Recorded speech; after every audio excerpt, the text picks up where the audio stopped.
Avec l'affiche de la France insoumise, montrant le visage caricaturé de Cyril Hanouna et révélant un antisémitisme effroyable, parce que cette affiche est la reproduction consciente et peut-être, ce qui est pire encore, inconsciente, des affiches que les nazis se faisaient un sadique plaisir de montrer pour exprimer tout leur antisémitisme et toute leur détestation des Juifs. Il y avait aussi les affiches de la collaboration qui étaient dans le même ton. Cette affiche, elle est l'aveu, ne serait-ce que par le recours à la couleur jaune qui n'est pas un accident, qui n'est pas un hasard, mais qui rappelle sinistrement la couleur d'une certaine étoile. Tout cela montre que, consciemment, les membres de ce mouvement qui passent leur temps à crier à l'antifascisme et à l'antiracisme sont habités par l'idée de racisme, d'antisémitisme et de fascisme, de totalitarisme. Il y a aussi une affiche de Pascal Praud dans le même ton. C'est dire qu'en même temps que cette campagne d'affichage, qui a été retirée du reste, ce qui est déjà un aveu, c'est pas un repentir, c'est un aveu. Cette campagne d'affichage, elle a pour but aussi de faire taire, d'empêcher des opposants supposés de parler, de s'exprimer.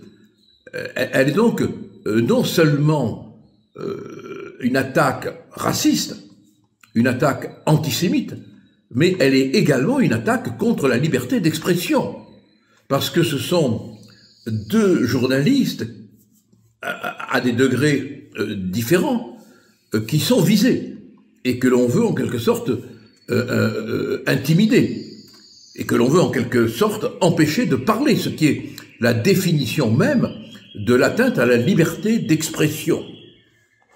Le visuel, comme je le disais tout à l'heure, a été supprimé. Des gens de la France insoumise, du reste, il faut le dire, se sont, quel terme employé, mon Dieu, étonnés de cette affiche. Mais elle existe, l'affiche. Elle a été concoctée, elle a été décidée, elle a été élaborée, elle a été voulue, elle a été payée. Elle est donc le fruit délétère, détestable de toute une propagande qui est fondamentalement raciste et antisémite. C'est maintenant l'extrême gauche. Alors ils ont beau s'appeler Antifa, ils ont beau dès que l'on peut leur parler, traiter l'autre de raciste, d'antifasciste, de fasciste, pardon, c'est eux les antifascistes et c'est les autres les fascistes. La réalité, elle est là et la vérité, elle est là.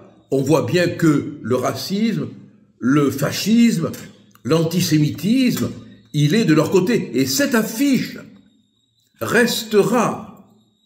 Vous me direz, il y avait d'autres preuves avant, il y avait d'autres éléments avant. Cette affiche restera, en plus de tout, comme la marque infamante de l'engagement de l'extrême gauche dans l'antisémitisme et dans le racisme. Et celles et ceux qui s'associeront avec ces gens-là porteront le poids de la complicité.